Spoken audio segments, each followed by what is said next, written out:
ఈరోజు కథ మచ్చు చూస్తే చాలు. గంగయ్య రైతుల నుంచి ధాన్యం కొనుగోలు చేసి ఆ ధాన్యాన్ని పట్నంలో ఉండే పెద్ద వ్యాపారులకు తిరిగి అమ్మే వ్యాపారి. ఆయనకు ఒక్కడే కొడుకు, వాడి పేరు సుందరం. వాడికి ఎంత ప్రశ్నించినా పెద్ద చదువులు వంట పట్టవని గ్రహించిన తరువాత గంగయ్య తన వ్యాపార పనులపై తిరిగేటప్పుడు సుందరాన్ని కూడా వెంట తీసుకెళ్తూ వాడికి వ్యాపారంలోని మెలకువలు నేర్పాలని నిర్ణయించుకున్నాడు. ఒకసారి ఉదయం గంగయ్య సుందరాన్ని పిలిచి, పొన్నపల్లి గ్రామంలో పున్నయ్య ధాన్యం అమ్మ చూపుతున్నాడని తెలిసింది. ముందు నువ్వు వెళ్ళి సరుకు నాణ్యత చూసిరా. ఆ తరువాత ఇద్దరం మళ్ళీ వెళ్ళి ధాన్యాన్ని చూసి ధర కుదిరితే కొనుగోలు చేద్దాం. ఈ విధంగా నీకు క్రమంగా వ్యాపారంలోని మెలకువలు తెలుస్తాయి అని చెప్పాడు. అయితే ఆ రోజు ఉదయాన్నే బయలుదేరి పొన్నపల్లి వెళ్ళిన సుందరం చీకటి పడుతుండగా ఇంటికి తిరిగి వచ్చాడు. గంగయ్య కొడుకును, వెళ్ళి రావటానికి ఇంత ఆలస్యమైందేమిటి అని అడిగాడు. దానికి సుందరం విసుగ్గా, సరుకు నాణ్యత చూసి రమ్మన్నావు కదా, ఆ పున్నయ్య 100 బస్తాల ధాన్యం అమ్మ చూపుతున్నాడు. ప్రతి బస్తాలోని ధాన్యం పరీక్షించి చూడటానికి ఇంత సమయం పట్టింది. సరుకు నాణ్యంగానే కనపడుతుంది అని జవాబిచ్చాడు. కొడుకు జవాబు విని గంగయ్య నవ్వి, ఒరేయ్, అన్నం ఉడికిందో లేదో తెలియాలంటే అన్నం మొత్తం పట్టి చూడక్కర్లేదు, ఒక్క మెతుకు పట్టి చూస్తే చాలు. అలాగే 100 బస్తాల సరుకు నాణ్యత తెలుసుకోవటానికి 100 బస్తాలు పరిశీలించి చూడక్కర్లేదు. అక్కడొకటి ఇక్కడొకటిగా 4-5 బస్తాల నుంచి చూస్తే చాలు. ఆ 4-5 బస్తాల నుంచి చారెడు ధాన్యం మచ్చు తీసి చూస్తే చాలు. అప్పుడు మొత్తం సరుకు నాణ్యత తెలిసిపోతుంది. అర్థమైందా అని అన్నాడు. ఓ, అర్థమైంది అంటూ సుందరం తల ఊపాడు. మర్నాటి ఉదయం నిద్రలేస్తూనే గంగయ్య ఏదో పని మీద పొరుగురు వెళ్ళి సాయంకాలానికి ఇల్లు చేరాడు. తిరిగి వచ్చిన తండ్రితో సుందరం, నాన్న, మన వద్ద ధాన్యం కొనుగోలు చేసిన నాగయ్య పట్నం నుంచి వచ్చి తాను ఇవ్వవలసిన బాకీ తాలూకు 20,000 రూపాయలు జమ చేసి రసీదు తీసుకొని వెళ్ళాడు. డబ్బును ఇనప్పెట్టెలో భద్రం చేశాను అని చెప్పాడు. అలాగా, ఆ నాగయ్య బాకీ చాలా కాలంగా వసూలు కాకుండా ఉంది. రేపు నేను ఆ బాకీ వసూలు పని మీదే పట్నం వెళ్దామని అనుకుంటున్నాను. ఆ శ్రమ తప్పింది. పోతే ఆ నాగయ్య వట్టి జిత్తుల మారివాడు. ఇచ్చిన డబ్బు సరిగ్గా లెక్క వేశావా? తేడా ఏం లేదు కదా అని అడిగాడు. అందుకు సుందరం ధీమాగా, తేడా అంటూ ఏమీ లేదు. ఆ నాగయ్య 20,000 రూపాయలను 1000కి ఒక సంచిగా 20 సంచుల్లో ఇచ్చాడు. నిన్న నువ్వు చెప్పిన ప్రకారం అన్ని సంచుల్లోని డబ్బు లెక్కపెట్టి చూడవలసిన అవసరం లేదు కదా. మచ్చుకు 2-3 సంచులు చూస్తే చాలు. ఆ పనే చేశాను. లెక్క సరిగ్గా ఉన్నది. అందువల్ల నాగయ్య బాకీకి చెల్లు రసీదు ఇచ్చి డబ్బు ఇనప్పెట్టెలో దాచాను అని అన్నాడు.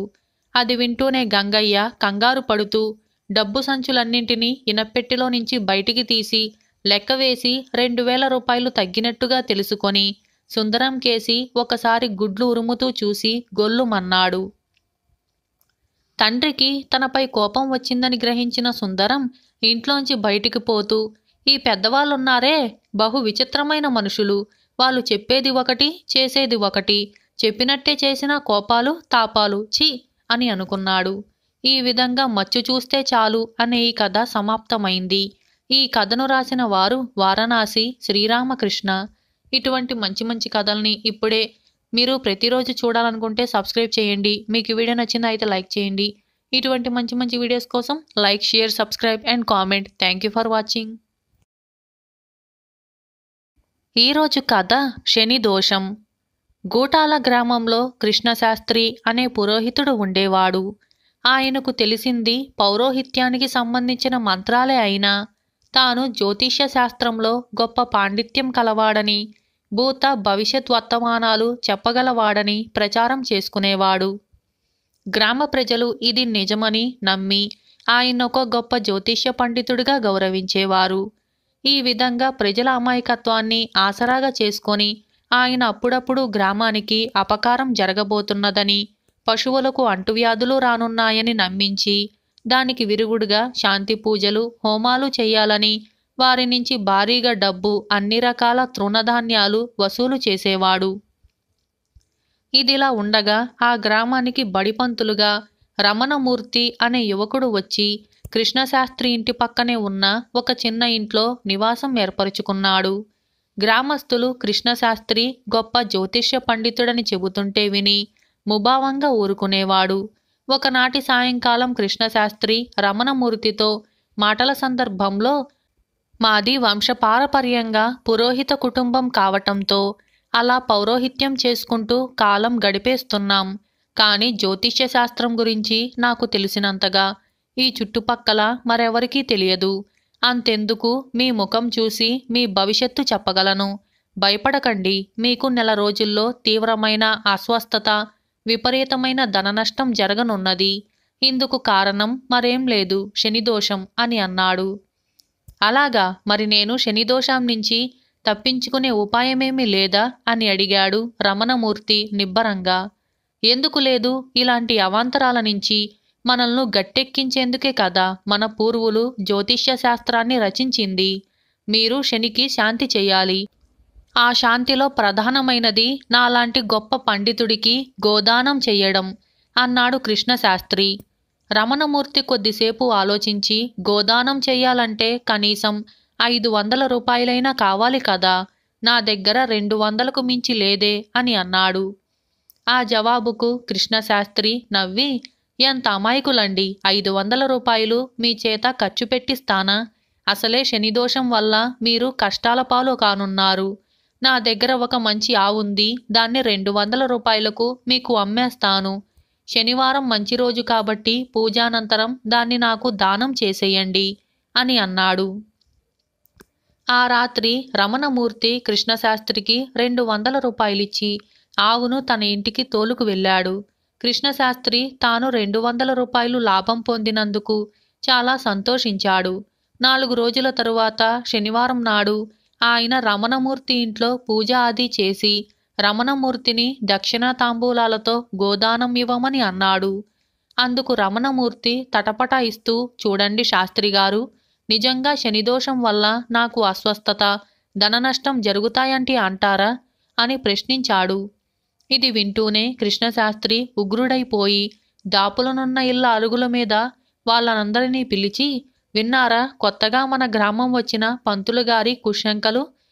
నేను జ్యోతిష్య శాస్త్రంలో ఉద్దండుడినని మీ అందరికీ తెలుసు. కర్మానాలో లేక జాతక ప్రభావం అనాలో ఈయనకు మాత్రం నా పాండిత్యంలో నమ్మకం లేదు అని రమణమూర్తి ముఖంలోకి తేరిపారా చూస్తూ, బుద్ధి కర్మానుసారి కదా అన్నారు పెద్దలు. నేను నొక్కి వక్కానిస్తున్నాను.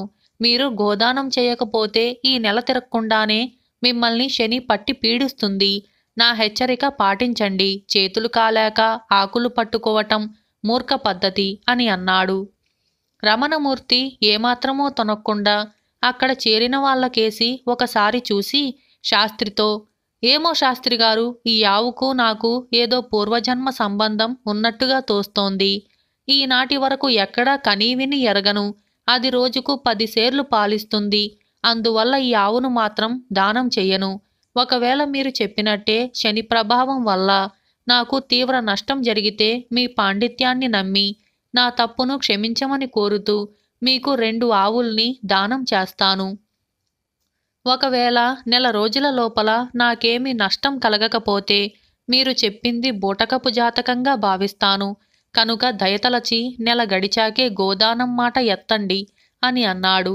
ఇది విని కృష్ణశాస్త్రి నిశ్చేత్తుడయ్యాడు. అక్కడ చేరిన జనం పంతులుగారు చెప్పింది న్యాయంగానే ఉన్నదని అన్నారు.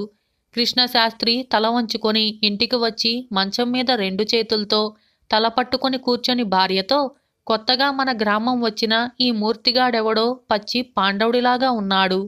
నేను చెప్పిన జాతకం ఎలానూ ఫలించదు. 1000 విలువ చేసే గంగిగోవు లాంటి ఆవును 200కే సొంతం చేసుకున్నాడు. పైగా గ్రామంలో నేను జ్యోతిష శాస్త్రంలో తిరుగులేని పండితుడనన్న నమ్మకం కూడా పోయే ప్రమాదముంది అని అన్నాడు. కృష్ణశాస్త్రి భార్య భర్తను ఓదార్చుతూ, గ్రామంలో పక్క గ్రామాల్లో మీరు పౌరోహిత్యం చేస్తూ గడించే దానితో మనకు సుఖంగానే గడిచిపోతుంది. అలాంటప్పుడు ఎందుకు మీకు జ్యోతిష్యాలు, జాతకాల గొడవ అని అన్నది. ఈ విధంగా శనిదోషం అనే ఈ కథ సమాప్తమైంది.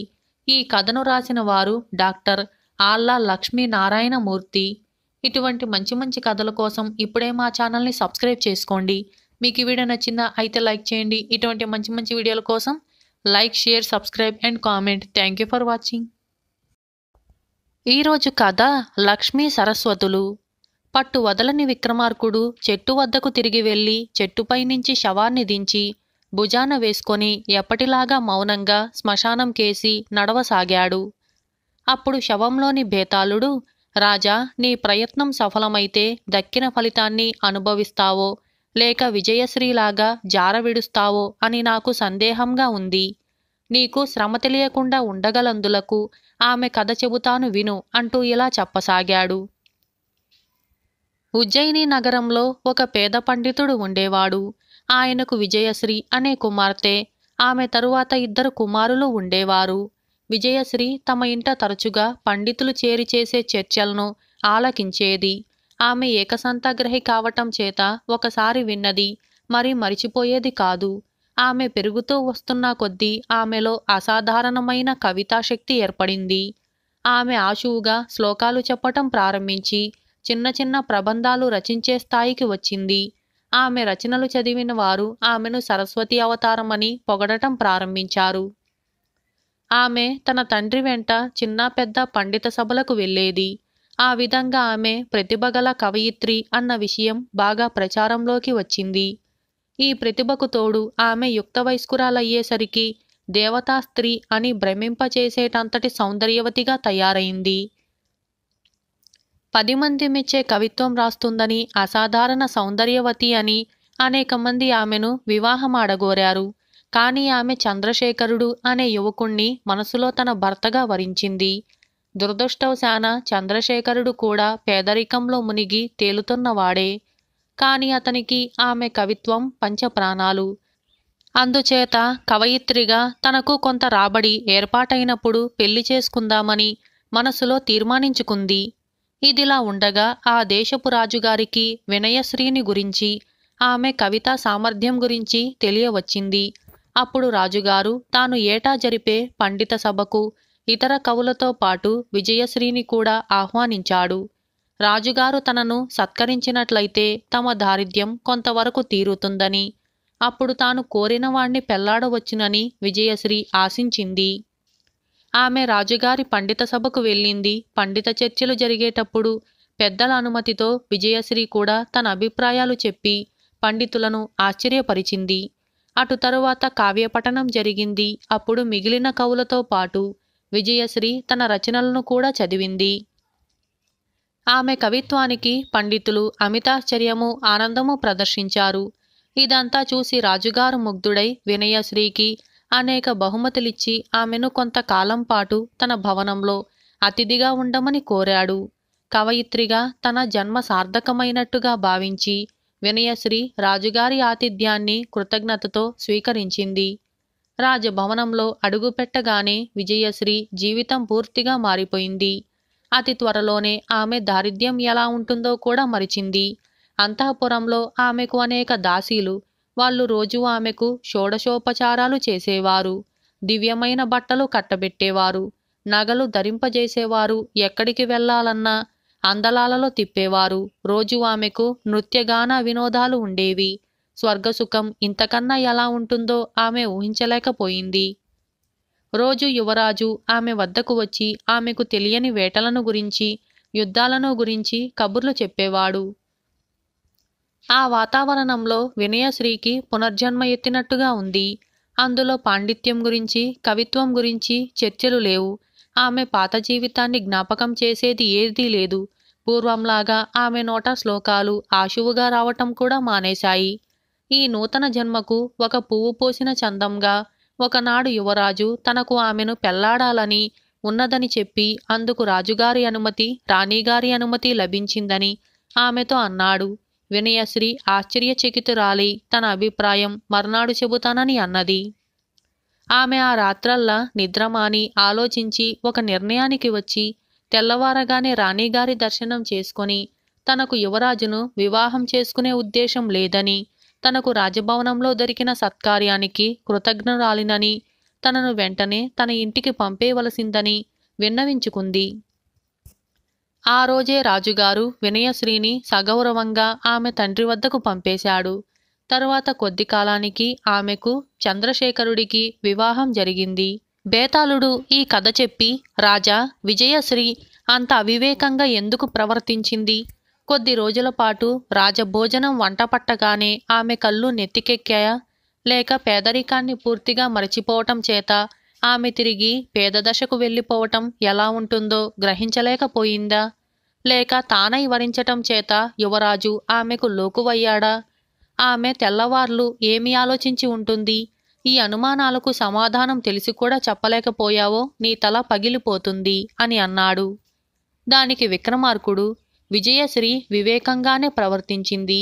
యువరాజు ఆమె అందం చూసి మోహించిన మాట నిజమే కాని ఆమె రాజభవనంలో అడుగుపెట్టడానికి కారణం ఆమె పాండిత్య, కవిత్వాలు. రాజభవనంలో ఆమెకు ఆ రెండూ కరువైనా కూడా అక్కడి జీవితం ఆమెకు స్వర్గతుల్యంగానే కనబడింది. యువరాజు తనను పెళ్లాడతాననగానే ఆమెకు తన గత జీవితం గుర్తుకు వచ్చి ఉంటుంది. చంద్రశేఖరుడు గుర్తుకు వచ్చి ఉంటాడు. యువరాజును పెళ్లాడటం అంటే సరస్వతిని, కాలదన్ని, లక్ష్మికి పాదాక్రాంతురాలు కావటమేనని ఆమె స్పష్టంగా తెలుసుకొని ఉండాలి. అయితే లక్ష్మిని కాలదన్నటం కూడా అంత తేలిక కాదు. ఆ పని చేయటానికి తీర్మానించుకునేటందుకే ఆమె ఒక రాత్రంతా ఆలోచించవలసి వచ్చింది అని అన్నాడు. రాజుకు ఈ విధంగా మౌనభంగం కలగగానే బేతాళుడు శవంతో సహా మాయమై తిరిగి చెట్టెక్కాడు. ఈ విధంగా లక్ష్మీ సరస్వతులు అనే ఈ కథ సమాప్తమైంది. ఇటువంటి మంచి మంచి కథల కోసం ఇప్పుడే మా ఛానల్ని సబ్స్క్రైబ్ చేయండి. మీకు ఈ వీడియో నచ్చిందా? అయితే లైక్ చేయండి. ఇటువంటి మంచి మంచి వీడియోల కోసం like, share, subscribe and comment. Thank you for watching. ఈరోజు కథ శరభయ్య తెలివి. ఒక ఊళ్ళో శరభయ్య, చలమయ్య అనే మిత్రులు ఉన్నారు. ఇద్దరూ చాలా పనులు కలిసే చేస్తారు. కానీ అందరూ శరభయ్య తెలివిని మెచ్చుకుంటారు.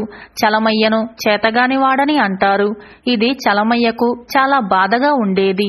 అయితే శరభయ్య మిత్రుడిని ఓదార్చుతూ, ఇతరులు ఏమన్నారన్న దాని గురించి ఆలోచించకు, నీ గురించి నీకు తృప్తిగా ఉంటే సంతోషపడు అని సలహా ఇచ్చేవాడు. ఒక రోజున మిత్రులిద్దరూ పట్టణం బయలుదేరారు. తమ భార్యలకు బంగారు గొలుసులు కావాలని వాళ్ళ తాపత్రయం. ఇద్దరు కొంత దూరం వెళ్లేసరికి ఒక చెట్టు కింద వారికిద్దరు బాటసారులు కూర్చొని గట్టిగా మాట్లాడుకోవటం వినిపించింది. మిత్రులిద్దరూ బాటసారుల వద్దకు వెళ్లి విషయమేమిటి అని అడిగారు. వారిలో ఒకడు విలువైన దుస్తులు ధరించి ఉన్నాడు. ఆయన వ్యాపారాలు చేసి కోట్లు ఆర్జించాడు. ఆయనకిద్దరు కూతుర్లు. ఇద్దరికీ ఒకేసారి ఏదో వింత జబ్బు చేసింది. వైద్యులు ఎన్ని ప్రయత్నాలు చేసినా ఆ జబ్బు లొంగలేదు. చివరికొక సాధువు వాళ్లను పరీక్షించి తండ్రితో, నీ పాపాలు వీళ్లను బాధ పెడుతున్నాయి. కొంతకాలం పాటు వీళ్లకు రోజుకొక బంగారు గొలుసు చొప్పున చేయించు. రోజుకొక కొత్త ప్రాంతానికి వెళ్లి ఆ గొలుసుల్ని సగం ధరకు అమ్ము. 10 రోజుల్లో నీ కూతుళ్లకు పూర్ణారోగ్యం చేకూరుతుంది అని చెప్పాడు. ఆ ప్రకారం ఆయన ఇక్కడకు వచ్చి ఈ చెట్టు కింద ఆగాడు. రెండో అతను స్వర్ణకారుడు. వ్యాపారస్తుడి కథ విని ఆ గొలుసులు పరీక్షించాడు. అవి బంగారానివే అని రూఢీ చేసుకున్నాక తనే వాటిని కొందామని అనుకున్నాడు. అయితే అతడి వద్ద 500 రూపాయలు మాత్రమే ఉన్నాయి. మిగతా డబ్బు తన ఊరికి వస్తే ఇస్తానని అంటున్నాడు.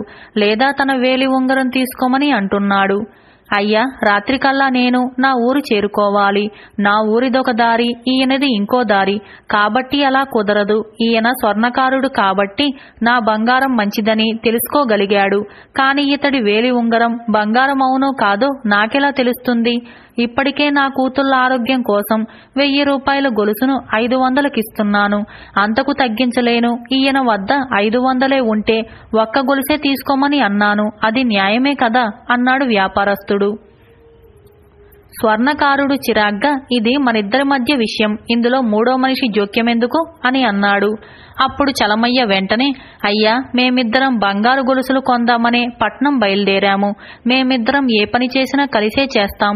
తమరు ఈ 2 గొలుసుల్ని మా ఇద్దరికే ఇస్తే తగిన మూల్యం ఇచ్చి ఇక్కడ్నించే వెనక్కు తిరిగిపోతాం అని అన్నాడు. ఇది అన్యాయం. నాకు ఒక్క గొలుసైనా ఇచ్చి తీరాల్సిందే అన్నాడు స్వర్ణకారుడు వెంటనే. వ్యాపారస్తుడు మాత్రం అంతవరకు తనను వేధించాడన్న కోపంతో స్వర్ణకారుడికి గొలుసు ఇవ్వనని అన్నాడు. శరభయ్య, చలమయ్య చెరో 500 ఇచ్చుకొని గొలుసులు తీసుకొని తమ ఊరు తిరిగి వెళ్లారు. బంగారాన్ని చౌకగా కొన్నందుకు ఇద్దరికీ సంతోషంగా ఉంది. గొలుసు నాణ్యతపై ఇద్దరికి సందేహం లేనప్పటికీ ఎందుకైనా మంచిదని ఇల్లు చేరే ముందు ఆ గొలుసుల్ని ఊర్లోని స్వర్ణకారుడికి చూపించాడు. స్వర్ణకారుడు గొలుసుల్ని పరీక్ష చేసి, ఇది నకిలీ బంగారం, గొలుసు 25 రూపాయల విలువ కూడా చేయదు, మీరు కాని హెచ్చు ధర పెట్టలేదు కదా అని అన్నాడు. మరీ హెచ్చు ధర పెట్టలేదులే కాని 25 రూపాయల కంటే చాలా ఎక్కువే ఇచ్చాం అన్నాడు శరభయ్య. ఇద్దరూ తమ గొలుసులు తీసుకుని ఇళ్లకు బయలుదేరారు. ముందు శరభయ్య ఇల్లు వచ్చింది. అతడు భార్యకు జరిగిందంతా చెబితే, అవతల వాళ్ళంతా పకడ్బందీగా పథకం వేసి మోసగిస్తారని ఎవరైనా కలగంటారా? ఒకవేళ ఆయన నిజంగానే మంచి బంగారం అమ్మితే చక్కటి అవకాశం చేజారిపోయేది కదా. తెలివిగల వాళ్ళు మంచి అవకాశాన్ని వదులుకోరు. నువ్వు చాలా తెలివైన వాడివి, కాని అదృష్టం మనకు కలిసి రాలేదంతే అని భర్తను పొగిడింది. ఈ మాటలు వినగానే చలమయ్యకు కొంత ఊరట కలిగి చలాకీగా ఇంటికి వెళ్లాడు. కాని అతడి భార్య జరిగిందంతా విని నానా తిట్లు తిట్టి, నీ తెలివి ఇలా తెల్లారుతుందని తెలిసే నేను కూడా రాకపోతిని, తప్పు నాదేలే అని అన్నది. ఆ తరువాత అసలు బంగారాన్ని సగం ధరకు అమ్మేవాడు ఉంటాడని ఎలా నమ్మావని భర్తను నిలదీసింది. శరభయ్య కూడా నమ్మాడంటే అతడు కూడా ఈ మోసంలో భాగస్వామి అని ఆరోపించిందామె. చలమయ్య మనసులో శరభయ్య అదృష్టవంతుడు, మోసపోతే అతడి భార్య అది తెలివే అంది. నా భార్య కూడా అతన్ని తెలివి తక్కువ వాడనలేదే, మోసగాడే అయి ఉంటాడు అని అనుకున్నది. నన్ను మాత్రం నిస్సందేహంగా తెలివి తక్కువ వాడని తిట్టింది. నేను చాలా దురదృష్టవంతుణ్ణి అని బాధపడుతూ ఇంట్లో ఒక మూలగదిలో కూర్చొని కుమిలిపోసాగాడు. ఈలోగా శరభయ్య తన బుర్రకు పదును పెట్టసాగాడు. తను సులువుగా మోసపోయాడు. అయినా భార్య తన తెలివిని మెచ్చుకుంది కాబట్టి ఇప్పుడు పోగొట్టుకున్న డబ్బును తిరిగి సంపాదించుకోవాలి. బాగా ఆలోచించగా శరభయ్యకు ఒక విషయం గుర్తుకు వచ్చింది. తాము పట్టణానికి బంగారు గొలుసులు కొనటానికి వెళుతున్నామని విషయం ఊళ్ళో వాళ్ళెవరికీ తెలియదు. ఒక్క కొండయ్యకు తప్ప. వాడా మధ్య కూతురు పెళ్లి చేసినప్పుడు పట్నంలో బంగారు గొలుసు కొన్నాడు. వాడు అంతకు ముందే బంగారపు గొలుసు కొని ఉండటం వల్ల ఎక్కడ నమ్మకంగా గొలుసులు దొరుకుతాయని వాణ్ణి నిన్న తను చలమయ్య అడిగారు.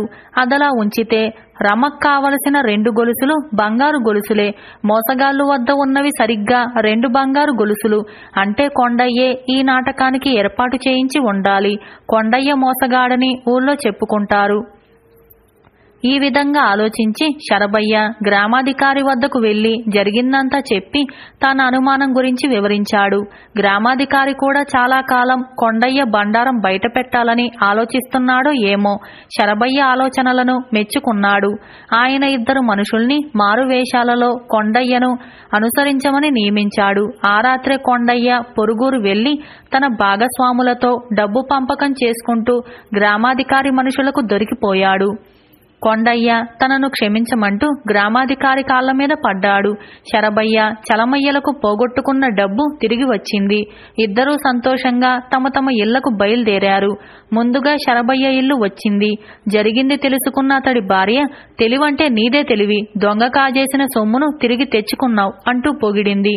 పొగిడే పెళ్ళాముంటే మగాడి తెలివి రాణిస్తుందని భార్యకు గట్టిగా చెప్పాలని ఇల్లు చేరిన చలమయ్యతో అతడి భార్య, జరిగిందంతా విన్నాను. పెళ్ళాం తెలివిని పొగిడితే ఇంకా తెలివిని పెంచుకోవాలని ప్రయత్నించాడు శరభయ్య. నేనొక మాటంటే కూడా పౌరుషం తెచ్చుకొని మోసానికి విరుగుడు చేయటానికి బదులు తిట్టానని బాధపడుతూ మూల కూర్చున్నావు నువ్వు. నీ తెలివి ఈ జన్మకింతే అంటూ ఈసడించింది. ఈసారి చలమయ్యకు కోపం రాలేదు, మనసులో బాధ పుట్టలేదు. నా పెళ్ళాం నిజమే చెప్పింది, నేను శరభయ్య నుంచి చాలా నేర్చుకోవాలి అని అనుకున్నాడు. ఈ విధంగా శరభయ్య తెలివి అనే ఈ కథ సమాప్తమైంది. ఇటువంటి మంచి మంచి కథల కోసం వెంటనే మా ఛానల్ని సబ్స్క్రైబ్ చేసుకోండి. ఈరోజు కథ మంచితనం మంచిద్దనం. వీరభద్రం అనే వాడికి తల్లిదండ్రి చిన్నప్పుడే పోయారు. వాడి తాత రాఘవయ్య వాడికి ఏ లోటు తెలియకుండా గారాబంగా పెంచాడు. రాఘవయ్య తనకున్న 1/2 ఎకరం పొలంలో రకరకాల కూరగాయలు పండించేవాడు. వాటిని అమ్మగా వచ్చిన డబ్బుతో వాళ్ళ జీవితం హాయిగా గడిచిపోయేది. వీరభద్రం పెరిగి పెద్దవాడయ్యాడు. అతి గారాబంగా పెరగటం మూలాన చదువు అబ్బలేదు. చదువు కాకుండా సోమరిగా తిరగటం మూలాన పనిచేయటానికి ఒళ్ళు వంగలేదు. రాఘవయ్యకు రోజురోజుకు వయసు మీద పడటం మూలాన మునపటిలా కష్టపడలేకపోతున్నాడు. అందువల్ల ఆదాయం తగ్గింది. వీరభద్రానికి చిల్లర ఖర్చులకు డబ్బులు అందటం మాటటుంచి పూట గడవటమే కష్టమయ్యే పరిస్థితి వచ్చింది. చేతిలో పైసా లేకుండా కాలం గడపటం వీరభద్రానికే కష్టమైపోయింది. వాడు ఎరిగిన వాళ్ళ దగ్గర చేబదులు అడిగి తీసుకోవటం మొదలు పెట్టాడు. రాఘవయ్య ముఖం చూసి మొదట్లో కొంతమంది వీరభద్రం అడగగానే డబ్బిచ్చేసిన తరువాత మానుకున్నారు. అది కాదని వాడు తన అవసరం మేరకు సమయానుకూలంగా వాళ్లను వీళ్లను బెదిరించి డబ్బులు వసూలు చేయసాగాడు. చిన్నప్పటి నుంచి పనీపాట లేకుండా పెంచిన శరీరం కాబట్టి వీరభద్రం బలంగా దిట్టంగా ఉండి ఒకే సమయంలో 2-3 ఎడాపెడా కొట్టగలిగేవాడు. వీరభద్రంలో వస్తున్న మార్పు చూసి అదంతా తన పెంపకంలోని లోపమని రాఘవయ్య చాలా బాధపడసాగాడు. వీరభద్రం ఊరి మీద పడి తిరుగుతూ ఆకలి అనిపించినప్పుడల్లా చిరుతిళ్ళు తింటూ రాత్రికి ఏ గుల్లోనో సత్రంలోనో పడుకుంటూ క్రమంగా ఇంటికి రావటం మానేశాడు. ఒకసారి వీరభద్రం సత్రంలో పడుకొని ఉండగా ఒక సంఘటన జరిగింది. ఎప్పుడో వీరభద్రం చేత తన్నులు తిన్నవాడొకడు ఎదురు దెబ్బలు తీయాలని అదును కోసం చూస్తూ ఉన్నాడు. వాడికి వీరభద్రం సత్రంలో పడుకున్నాడని తెలిసి అర్ధరాత్రి వేళ వాడి అంతం చూడాలని వచ్చాడు. కానీ అక్కడ పడుకున్న కుక్క ఒకటి వాడిని చూసి మొరిగింది. వీరభద్రం తటాలున లేచి వాడి మీద కలియబడ్డాడు. అయితే సత్రంలో పడుకొని ఉన్న కొందరు లేచి వాళ్ళిద్దరినీ కోప్పడి పంపేశారు. మర్నాడు రాఘవయ్యకు సంగతి అంతా తెలిసి మనవణ్ణి చూడవచ్చి కంటతడి పెట్టుకున్నాడు. వాడికెన్నో నీతివాక్యాలు చెప్పి ఇంటికి రమ్మని బతిమాలాడు. కాని వీరభద్రం ఏమీ వినిపించుకోకుండా తనను కాపాడిన కుక్కను దగ్గరికి తీసుకొని ప్రేమగా నిమురుతూ ఉండిపోయాడు. అది మొదలు ఆ కుక్క వీరభద్రం ఆరో ప్రాణమైంది. వాడెక్కడ తిరిగినా అంటిపెట్టుకుని ఉండేది. అక్కడికి సమీప గ్రామంలో వారం వారం సంత జరిగేది. సంతలో వాడు అంగళ్ళ వెంట తిరిగి డబ్బులు వసూలు చేసేవాడు. వాణ్ణి ఎదిరించే ధైర్యం ఎవరికీ ఉండేది కాదు. వాడి కుక్క అడ్డమైన తిండి తిని పులిలాగా తయారైంది. అది వీరభద్రం మీద ఈగ కూడా వాలనిచ్చేది కాదు. వాడిలో దౌర్జన్య బుద్ధి పెరిగింది. క్రమంగా వాడి సంపాదన కూడా పెరిగింది. కొత్త కొత్త పరిచయాలు, స్నేహితులు పెరిగారు. వాడు తాత రాఘవయ్య గురించి దాదాపు మరిచిపోయాడు. ఒకరోజు వీరభద్రం రాఘవయ్యకు జబ్బు చేసి మంచాన పడ్డాడని తెలిసి చూడటానికని వెళ్ళాడు. రాఘవయ్య మనవడిని దగ్గరకు తీసుకొని, నాయనా, నీ గురించి నాకు చాలా బెంగగా ఉందిరా, ఎలా బ్రతుకుతావో ఏమిటో అని అన్నాడు. వీరభద్రం తేలిగ్గా నవ్వేస్తూ, నా దగ్గర కావలసినంత డబ్బుంది, నా గురించి దిగులు పడకు అని అన్నాడు.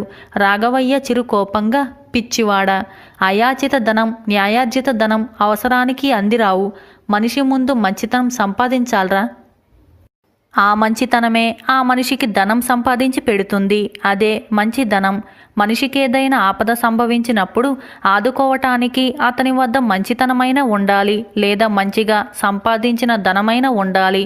అవి రెండూ లేనివాడు తీరని కష్టాల పాలైపోతాడు అని అన్నాడు. వీరభద్రం నిర్లక్ష్యంగా అక్కడి నుంచి వెళ్ళిపోయాడు. ఇది జరిగిన కొద్ది రోజులకు వీరభద్రం కుక్క చచ్చిపోయింది. పొరుగురు నుంచి వచ్చిన సింహం లాంటి కుక్క ఒకటి వీరభద్రం కుక్కను చీల్చి చెండాడి దారుణంగా చంపింది. వీరభద్రానికి 2 రోజుల పాటు తిండి సహించలేదు. ఆ సమయంలో రాఘవయ్య వెతుక్కుంటూ వాడున్న చోటికి వచ్చాడు. వీరభద్రం జరిగింది తాతకు చెప్పి కళ్ళనీళ్లు పెట్టుకున్నాడు. రాఘవయ్య వాడిని ఓదార్చుతూ, నీ దురాఘాతాల వల్ల ఎందరూ బాధపడుతున్నారో ఎప్పుడైనా ఆలోచించావా? వాళ్ళల్లో చాలామంది నీ నాశనం కోసం ఎదురుచూస్తూ ఉంటారు. నలుగురిని బెదిరించి బ్రతికేవాడు తనను తాను కాపాడుకునేందుకు క్షణక్షణం భయపడుతూ నరకయాతన అనుభవిస్తూ ఉంటాడు. అలాంటివాడు ఎంతకాలం బతకగలడు? కండబలం, కాలిబలం ఉన్నంత వరకు. అవి శాశ్వతం కాదు. ఈరోజు నీ కుక్క, రేపు నువ్వు అని వాణ్ణి ఇంటికి తీసుకుని వెళ్ళాడు. 4 రోజుల పాటు వీరభద్రం ఎక్కడికి కదలకుండా ఇంటి పట్టునే ఉన్నాడు. క్రమంగా తాత చెప్పిన వాక్యాల గురించి వాడు మనసులో మదనపడసాగాడు. ఒకనాటి సాయంకాలం 2 రోజులుగా జ్వరంతో ఉన్న పక్కింటి సూరయ్య పొలానికి బయలుదేరుతూ ఉంటే అతడి భార్య కూతురు వెళ్ళవద్దని వారిస్తూ ఉన్నారు. అయినా చేతికి వచ్చిన పంట కావలి లేకుండే దొంగల పాలవుతుందని భయపడుతూ వెళ్తున్నాడు సూరయ్య. ఈ పరిస్థితి చూసి వీరభద్రానికి జాలి కలిగింది. వాడు సూరయ్యకు బదులు పొలం కాపలాకు తాను వెళతానని సూరయ్యను ఒప్పించి పొలానికి బయలుదేరి వెళ్ళాడు. సూరయ్య కూతురు సువర్చల వీరభద్రం రాత్రి తినటానికి భోజనం కట్టి తెచ్చి ఇచ్చింది. వీరభద్రంలో వచ్చిన మార్పుకు రాఘవయ్య, సూరయ్య ఎంతో సంతోషించారు. మరుసటి రోజు ఉదయం బారెడు పొద్దెక్కిన వీరభద్రం ఇంటికి తిరిగి రాలేదు. సంగతి కనుక్కుందామని వెళ్ళిన రాఘవయ్యకు పొలం గట్టున తుప్పల్లో మూలుగుతూ పడి ఉన్న వీరభద్రం కనిపించాడు. అతడి ఒంటి నిండా బలమైన దెబ్బలు. రాఘవయ్య గట్టిగా కేకలు పెట్టి చుట్టుపక్కల వాళ్ళ సాయంతో వీరభద్రాని ఇల్లు చేర్చాడు. అక్కడ జరిగిందేమిటంటే సూరయ్య దూరపు బంధు ఒకడు సూరయ్య ఆస్తి మీద ఆశతో తనకు సువర్చలనిచ్చి పెళ్లి చేయమని తిరుగుతూ ఉన్నాడు. దానికి సూరయ్య ఇంట్లో ఎవరూ ఒప్పుకోలేదు. సూరయ్యను అడ్డు తొలగించి ఆడవాళ్లను ఆస్తిని తన దారికి తెచ్చుకోవచ్చుననే ఉద్దేశంతో 4 మనుషుల్ని వెంటబెట్టుకొని సూరయ్య కావలి ఉండే పొలానికి వచ్చాడు. తగు జాగ్రత్తలో ఉన్న వీరభద్రం వాళ్లతో కలబడ్డాడు. చీకట్లో ఆ మనిషి సూరయ్య కాదని తెలియటానికి వాళ్లకు చాలా సమయం పట్టింది. ఈ లోపల వీరభద్రానికి బాగా దెబ్బలు తగలటం జరిగింది. సూరయ్య చేయించిన వైద్యంతోనూ సువర్చల చేసిన సపర్యలతోనూ వీరభద్రం త్వరలోనే కోలుకున్నాడు. ముఖ్యంగా తన తండ్రిని ముందు ఊహించని విధంగా రక్షించిన వీరభద్రుడంటే సువర్చలకు ఎంతో గౌరవాభిమానం కలిగింది. ఒకరోజు ఉదయం రాఘవయ్య వీరభద్రంతో, ఒరేయ్, నువ్వు అడగకుండానే సూరయ్యకు సాయం చేయబోయావు. నీ మంచితనానికి ప్రతిఫలం ఏమిటో తెలుసా? తనకున్న 5 ఎకరాల ఆస్తిని నీకివ్వటానికి సూరయ్య, నీకు భార్య కావటానికి సువర్చల ఒప్పుకున్నారు. నీ మంచితనానికి మంచి ధనంతో పాటు మంచి కన్య కూడా లభిస్తున్నది అని అన్నాడు. ఇది విన్న వీరభద్రం తన సోమరిపోతుతనానికి, కబ్జాల బతుక్కు దూరమైన కారణంగా కలిగిన అదృష్టానికి ఎంతో సంతోషించాడు. ఈ విధంగా ఈ కథ సమాప్తమైంది. ఇటువంటి మంచి మంచి కథల కోసం వెంటనే మా ఛానల్ను సబ్స్క్రైబ్ చేసుకోండి. మీకు ఈ వీడియో నచ్చిందా? అయితే లైక్ చేయడం మాత్రం మర్చిపోవద్దు.